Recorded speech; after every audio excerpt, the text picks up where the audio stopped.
Hello student, आपका स्वागत है स्प्लिट स्टडी चैनल पे। आज हम लोग बायोलॉजी का क्वेश्चन डिस्कस करने वाले हैं। इसमें आपको पता है कि हम लोग 2022 का क्वेश्चन डिस्कस कर रहे हैं। इसके पहले हम लोग 2023 और 2024 का क्वेश्चन डिस्कस कर चुके हैं। अगर आप पहले का वीडियो नहीं देखे हैं तो आपको एक बायोलॉजी की रिवीजन क्लास के नाम से इस चैनल पे एक प्लेलिस्ट मिलेगा, उसमें जाइएगा तो आपको लाइन बाय लाइन वीडियो देखने को मिल जाएगा। आज हम लोग ये 18वां पार्ट है, इसके पहले हम लोग 17वां पार्ट कंप्लीट कर चुके हैं, तो उसको पहले वॉच कर ले, देख ले, तभी जाके आगे का पार्ट देखे तो और अच्छे से समझ में आएगा। चलिए आज का क्वेश्चन हम लोग स्टार्ट करते हैं। पिछले क्लास में हम लोग क्वेश्चन नंबर 20 तक कंप्लीट कर चुके थे। आज हम लोग 21 नंबर करेंगे। बताया जा रहा है कि विभिन्नता का मुख्य स्रोत क्या है। जो विभिन्नताएं उत्पन्न होती है, जो हम लोग जीवों में विभिन्नताएं देखने को मिलता है, हम लोग अक्सर देखने को मिलता है कि हर एक बार कहीं ना कहीं नया जीव देखने को मिल जाता है। तो एक जीव से नया जीव का निर्माण होता है, तभी जाकर नए जीव का निर्माण, अपने आप तो नया जीव नहीं आ जाता है ना। कोई नया जाति का निर्माण तभी होता है पृथ्वी पर जब कोई एक जीव से ही नया जीव का निर्माण होता है। तो वो किस कारण से हो पाता है, वह उतना विभिन्नता है किस कारण से हो पाता है, तो वो कौन सा कारण होता है, तो उत्परिवर्तन कारण होता है। कौन सा कारण होता है, तो उसको हम लोग उत्परिवर्तन के नाम से जानते हैं। समसूत्री विभाजन का आप तरीका जानते हैं कि एक कोशिका का एक विभाजन होता है। ये क्या करता है, कोशिका का विभाजन करता है। और कोशिका का विभाजन किस प्रकार से करता है, जिसमें गुणसूत्र में कोई परिवर्तन नहीं होता है। जो उसका पहले का कोशिका, जो पहले वाला कोशिका होता है उसका जितना गुणसूत्र होता है, जो नया कोशिका बनता है उसका भी गुणसूत्र उतना ही रह जाता है, तो उसको हम लोग कहते हैं समसूत्री विभाजन। एक होता है अर्धसूत्री विभाजन, ये भी कोशिका का विभाजन का ही रूप है, जिसमें क्या देखने को मिलता है कि जब एक कोशिका होता है, मान लो कि इंसान का एक कोशिका है और ये विभाजित होके इसका गुणसूत्र कितना हो गया, आधा हो जाता है। जब आधा गुणसूत्र हो जाता है तो वैसे विभाजन को हम लोग अर्धसूत्री विभाजन के नाम से जानते हैं।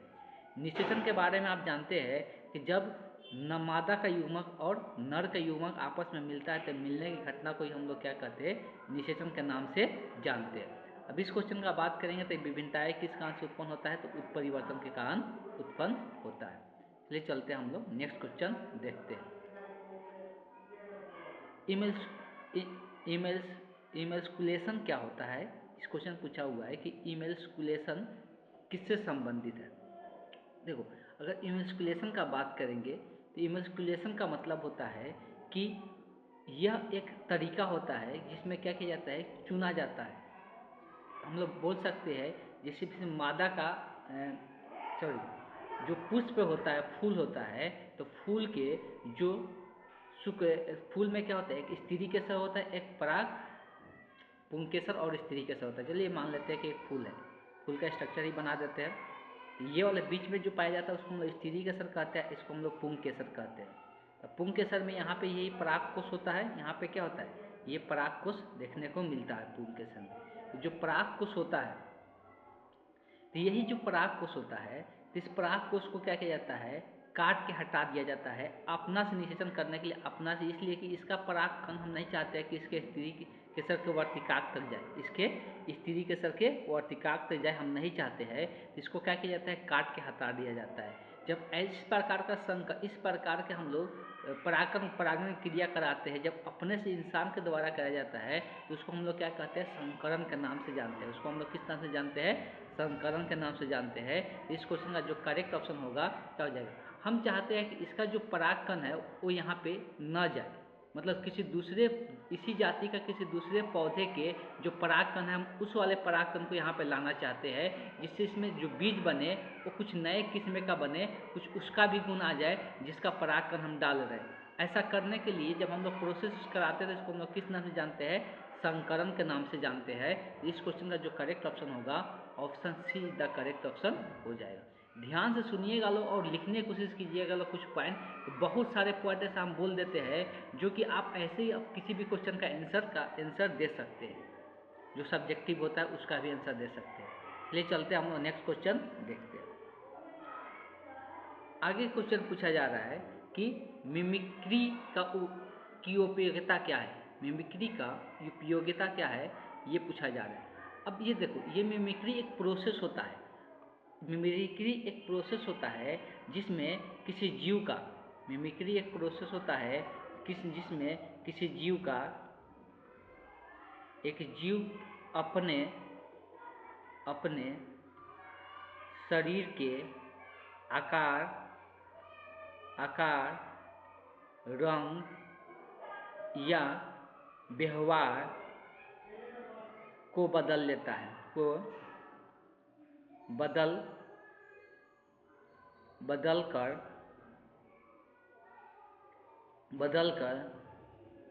किसी अन्य जीव की नकल करता है, उसी को हम लोग क्या कहते हैं, मिमिक्री कहते हैं। मिमिक्री शब्द हम लोग इंसान के लिए भी वैलिड होता है। मिमिक्री का मतलब होता है किसी दूसरे का नकल करना, ये मिमिक्री कहलाता है। अब ये देखो, ये अलग बहुत सारी चीज़ों के लिए करता है। एक तो अपने आप को बचाने के लिए ऐसा करता है, जिससे हम लोग क्या कर सकते, दूसरे जीवों से बच सके, या प्रिडेक्शन के लिए। प्रिडेक्शन मतलब अपने इसको जो खाने वाला है उससे ये अपने आप को बचाने के लिए ये चीज़ें करता है। मिमिक्री छिपने के लिए नहीं करता है। इसलिए इस क्वेश्चन का आंसर जो होगा ए भी होगा और सी भी होगा। इसलिए इस करेक्ट ऑप्शन जो होगा option D the correct option हो जाएगा। इसलिए चलते हैं हम लोग नेक्स्ट क्वेश्चन देखते हैं। कवक मूल के सहजीवी संघ, जो कवक मूल के सहजीवी संघ होते हैं, ये किसके बीच में संबंध, सहजीवी संबंध को बताता है। देखो, सहजीवी का मतलब ऐसा चीज़ होता है, ऐसा दो जीव होते हैं जो एक दूसरे को फायदा पहुंचाते हैं और साथ में रहते हैं। ऐसा दो जीव जो एक दूसरे को फायदे पहुंचाते हैं और साथ में रहते हैं, एक दूसरे के लिए लाभ देते हैं और साथ में रहते हैं, तो उसको हम लोग सहजीवी संघ कहते हैं। तो कवक मूल जो होता है ये किसके सहजीवी को बताता है, जो कवक मूल होता है, जैसे कि लाइकेन होता है, तो लाइकेन के बारे में हम लोग जानते हैं शैवाल और कवक का सहजीवी संबंध होता है। वैसे ये कवक मूल जो होता है ये किसके होते हैं, जिसको याद रखना, ये शैवाल तथा पौधों के जड़ों के बीच का संबंध होता है। ये सब कवक और पौधों के जड़ों के बीच का संबंध होता है। कवक और पौधे के जड़ों के, गलत बोल रहे थे, तो कवक तथा पौधों के जड़ों के बीच के ये संबंध को दर्शाता है। पौधों की जड़ों के बीच के संबंध को बताता है। तो इस तरह से इस क्वेश्चन का जो करेक्ट ऑप्शन होगा option be the correct option हो जाएगा। चलिए चलते हैं नेक्स्ट क्वेश्चन देखते हैं। पारस्परिक आश्रय होता है। पारस्परिक आश्रय का मतलब भी ये भी होता है कि एक दूसरे पर डिपेंडेंट होना, एक दूसरे पर डिपेंडेंट होना। तो पारस्परिक आश्रय का भी मतलब होता है एक दूसरे पर डिपेंडेंट होना। तो यहाँ पर ऐसा दो जीव दो एक दूसरे को फायदा भी पहुँचाते हैं और एक दूसरे पर डिपेंड होते हैं। तो ऐसा देखो, ई कोलाई का बात करेंगे मनुष्य का साथ, ई कोलाई मनुष्य को नुकसान पहुँचाता है, फायदा नहीं पहुँचाता है। लेकिन यहाँ पे अगर दूसरा ऑप्शन देखते हैं, तितली और फूलों के बीच, तो तितली क्या करता है, तो तितली क्या करता है, फूलों से अपना रस चूसता है, अपना भोजन बनाता है। बशर्ते फूल को क्या बेनिफिट देता है तितली, तो तितली बेनिफिट देता है, फूल को क्या लाभ देता है, तो तितली परागण की क्रिया कराने में मदद करता है। तितली क्या करता है, परागण की क्रिया कराने में मदद करता है। तो ये पारस्परिक आश्रय कहलाएगा। तो इस तरह से इस क्वेश्चन का जो करेक्ट ऑप्शन होगा option be the correct option हो जाएगा। चलिए चलते हैं हम लोग नेक्स्ट क्वेश्चन देखते हैं। अम्लीय वर्षा का पीएच मान, ये बहुत साधारण सा क्वेश्चन पूछ दिया गया। अम्लीय वर्षा का पीएच मान जो होता है 5.6 होता है, मतलब 5 के आसपास होता है। इतना बात ध्यान में रखना है, जो अम्लीय वर्षा होता है 5 के आसपास होता है। अम्ल का पीएच कहाँ से कहाँ तक होता है, तो अम्ल का पीएच हम लोग पता है 0 से लेकर 7 तक होता है। कहाँ से 0 से लेकर 7 तक अम्ल होता है, और 7 से लेकर 14 तक क्या होता है, क्षार होता है। 7 से लेकर 14 तक क्या होता है, क्षार होता है। और 0 से 5 तक क्या होता है, अम्ल होता है। 7 पर जो होता है वो लवण होता है, उदासीन होता है। यहाँ पर अम्लीय वर्षा का बात किया जाए तो ये 5.6 होगा, इसलिए कि 5 के करीब यही है और कोई दूसरा ऑप्शन नहीं। ठीक, चलिए चलते हैं हम लोग नेक्स्ट क्वेश्चन देखते हैं। आगे बताया जा रहा है फोटोकेमिकल स्मॉग क्या होते हैं। तो फोटोकेमिकल स्मॉग क्या होता है उसके बारे में पूछा जा रहा है। तो फोटोकेमिकल स्मॉग का बात करेंगे तो ये एक प्रकार का क्या है, स्मॉग ही है, जो हम लोग बोल सकते हैं धुआं है। धुआं ये किस प्रकार का है, तो ये एक भूरे रंग का धुआं होता है। जो फोटोकेमिकल स्मॉग होता है वो क्या होता है, एक भूरे कलर का धुआं को बोलते हैं हम लोग। ये एक प्रकार का धुआं है, लेकिन कैसा कलर होता है, तो भूरे रंग का होता है।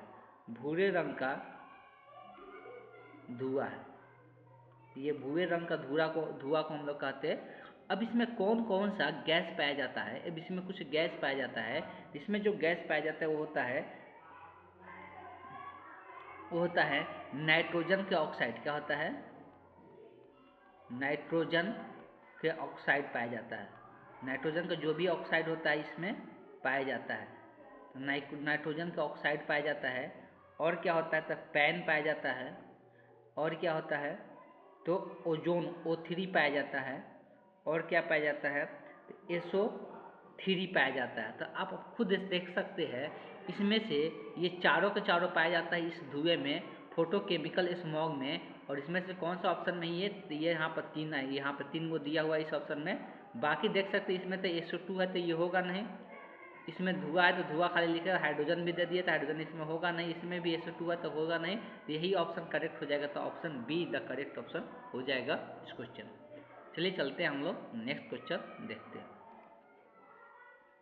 आगे पूछा जा रहा है कैपेसिटेशन एक प्राकृतिक क्रिया है जो कि कहाँ पे होता है। तो देखिए कैपेसिटेशन जो होता है ना, ये मादा के शरीर में होता है। कहाँ पे होता है, मादा जनन मार्ग में होता है। कैपेसिटेशन एक प्रक्रिया होता है जिसमें मादा जनन मार्ग में होता है। यह प्रक्रिया में क्या होता है तो ये जब शुक्राणु मादा के गर्भाशय में आता है, फैलोपियन ट्यूब में आता है, प्रवेश करता है, तो शुक्राणु के चारों ओर से प्रोटीन का कवर एक बनाता है, प्रोटीन का कवर बनाता है जिससे मादा के जो प्रतिरक्षा प्रणाली को बचाया जा सके। देखो शुक्राणु जब कोई भी बाहर का चीज़ आएगा तो अब ऐसा है कि शरीर में, हम लोग शरीर में कोई किसी भी तरीका के बाहर का कोई भी चीज़ आता है तो उसको बचाने के लिए कोई ना कोई एक प्रक्रिया हम लोग शरीर में जरूर होता है, प्रतिरक्षा तंत्र तैयार होता है उसके लिए।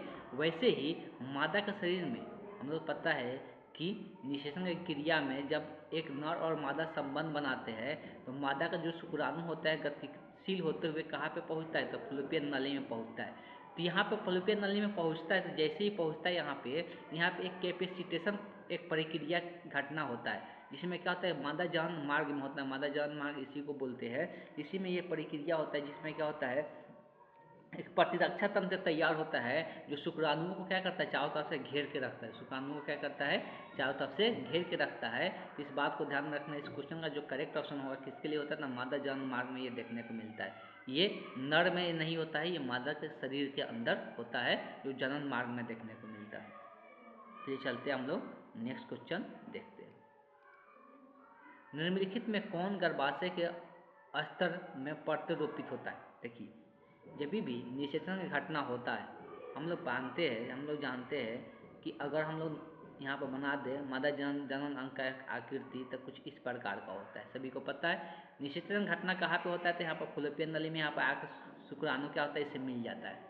तो ये मिलता है, जैसे ये मिलता है तो मिलते ही एक कोशिकीय जो बनता है उसको हम लोग क्या कहते हैं युग्मनज के नाम से जानते हैं। सबसे पहला जो बनता है वो क्या होता है, जैसे ही मिलता है उसको हम लोग क्या नाम दे देते हैं युग्मनज के नाम से जानते हैं। युग्मनज का बात हम लोग बात करेंगे युग्मनज के बाद। युग्मनज 3 से 4 दिनों के बाद 3 से 4 दिनों के बाद क्या होता है तो मोडुला का रूप ले लेता है। 3 से 4 दिन के बाद क्या होता है तो फिर ये क्या बन जाता है, दूसरे स्टेप में ये मोडुला बनता है। मोडुला बनता है, मोडुला बनने में कितना दिन लगता है तो 3 से 4 दिन समय लगता है। 3 से 4 दिन, 3 से 4 दिन में ये मोडुला का स्ट्रक्चर ले लेता है। और कुछ दिन के बाद ये क्या होता है, कितना लगभग मान सकते हैं आप कि 5 से 6 दिनों के बाद ये गर्भाशय में अर्धरोपित हो जाता है। और जब गर्भाशय में अर्धरोपित होता है तो वो कौन सा स्ट्रक्चर होता है तो ब्लास्टोसिस्ट बन जाता है। क्या बन जाता है, इसको हम नाम क्या देते हैं ब्लास्टोसिस्ट के नाम से जानते हैं। ब्लास्टोसिस्ट ये कितना दिन के बाद बनता है तो ये 5 से 6 दिनों के बाद देखने को मिलता है। ये गर्भाशय के स्तर में जाके क्या हो जाता है धंस जाता है, अर्धरोपित हो जाता है। ठीक, और वहाँ से इसका फिर से क्या होने लगता है परिवर्तन होने लगता है। परिवर्तन होकर क्या होता है धीरे धीरे ये भ्रूण का रूप ले लेता है, धीरे धीरे विकास होकर बच्चे का रूप ले लेता है। एक गैस्ट्रोला जो होता है ये ब्लास्टोलिसिस के बाद आता है ये प्रोसेस गैस्ट्रोला। लेकिन सबसे पहले जो आता है युग्मनज होता है, युग्मनज के बाद मोडुला बनता है, मोडुला के बाद ब्लास्टोलिसिस का रूप लेता है। तो ये ब्लास्टोलिसिस का जब रूप लेता है तो ये गर्भाशय, यही गर्भाशय होते हैं, यहाँ पे इसका एक स्तर तैयार रहता है, इसी में आके ये अर्धरोपित हो जाता है, वहाँ पे पलना बच्चा शुरू हो जाता है। ठीक है, चलिए चलते हैं हम लोग नेक्स्ट क्वेश्चन देखते हैं। मानव भ्रूण संरक्षित रहता है। तो मानव का जो भ्रूण होता है, भ्रूण का सभी को पता होगा भ्रूण किसको कहते हैं। तो भ्रूण जो होता है हम लोग पता है कि अभी हम लोग क्या बता रहे थे, निषेचन घटना होने के बाद, निषेचन घटना जब हो जाती है, युग्म में बन जाता है, तो कुछ दिनों के बाद वो भ्रूण का रूप ले लेता है, और उसी को हम लोग जब तक बच्चे पलते रहता है उसको हम लोग क्या कहते हैं, भ्रूण कहते हैं। जब तक वो पूरी तरह से बच्चे का रूप ना ले ले तो उसको हम लोग क्या कहते हैं, भ्रूण के नाम से जानते हैं। तो मानव भ्रूण संरक्षित, मानव भ्रूण कहाँ पे संरक्षित रहता है, ये किसकी कौन सा गुहा के अंदर संरक्षित रहता है। हर एक चीज़ एक गुहा बना के रखता है शरीर में हम लोग का, ठीक। तो वही कौन सा गुहा, तो एमनियोटिक गुहा। कौन सा गुहा, तो मानव भ्रूण जो संरक्षित होता है वो कौन सा गुहा में रहता है, एमनियोटिक गुहा के अंदर रहता है। अगर फुसफुस गुहा का बात करेंगे तो फुसफुस गुहा जो होता है ये कहाँ पे होता है, तो फुसफुस गुहा ऑब्वियस है कि कहाँ पे रहेगा, तो ये हम लोग का जो फेफड़ा होता है, तो फेफड़ा के चारों ओर जो होता है उसको फुसफुस गुहा बोलते हैं। फेफड़ा, फेफड़ा के चारों तरफ, फेफड़ा के चारों तरफ ये जो फुसफुस गुहा होता है। एक होता है एलेंटोएस, एलेंटोएस में होता है, तो एलेंटोएस भी एक गुहा ही होता है जो कहाँ पे होता है, ये एक प्रकार का उत्तक होता है जो गर्भाशय की दीवारों पे, गर्भाशय में विकसित होता है, तो ये उत्तक होता है, ये एक प्रकार का होता है, उत्तक होता है, इसको ध्यान में रखना।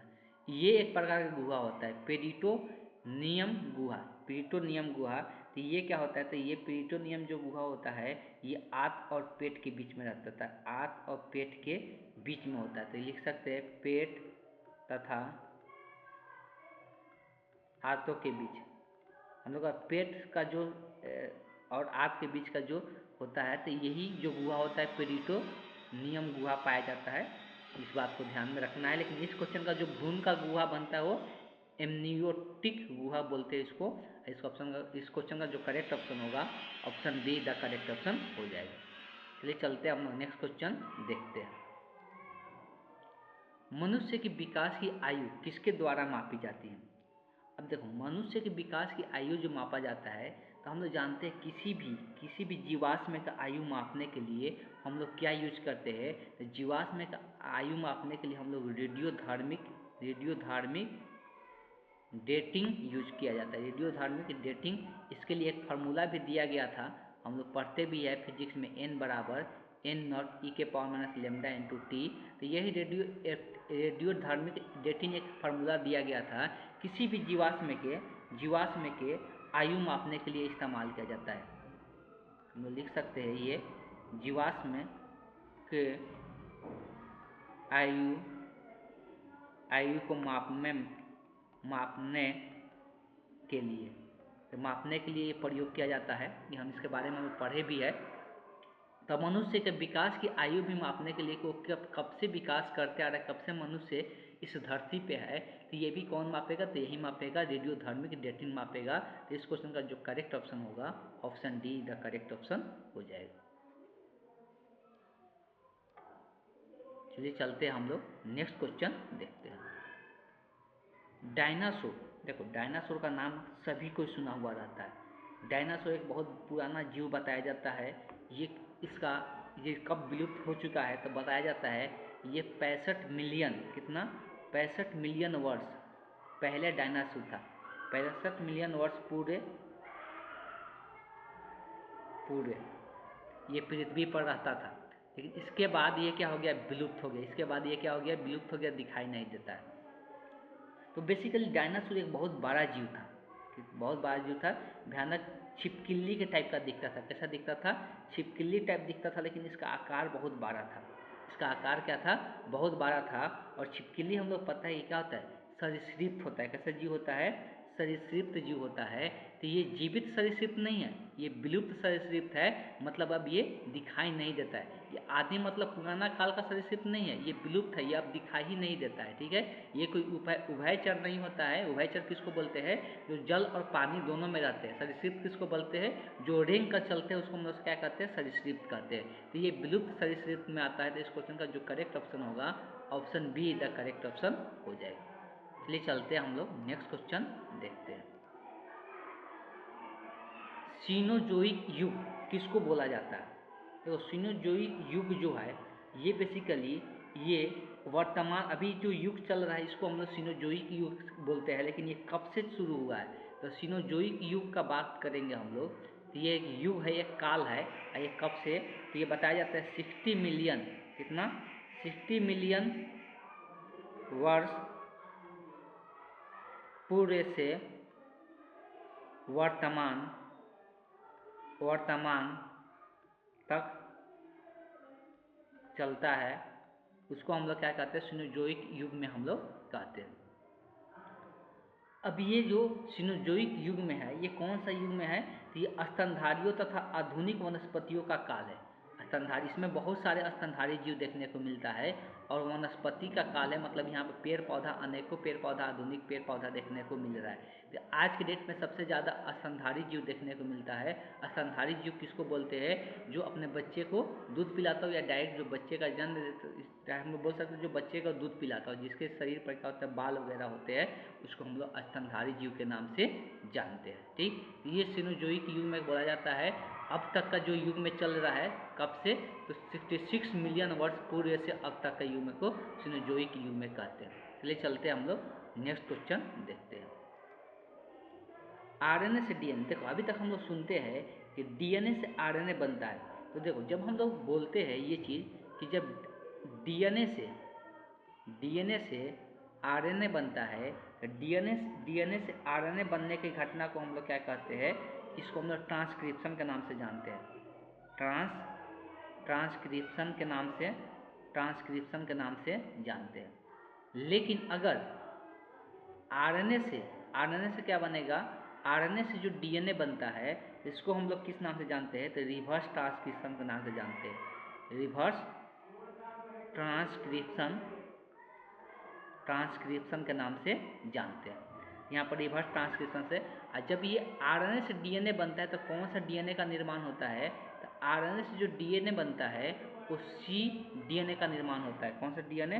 तो सी डीएनए का निर्माण होता है। इस बात को ध्यान में रखना है। इस क्वेश्चन का जो करेक्ट ऑप्शन होगा, option D the correct option हो जाएगा। लास्ट क्वेश्चन है आज का, पॉलीमरेज श्रृंखला अभिक्रिया के लिए आवश्यक एंजाइम।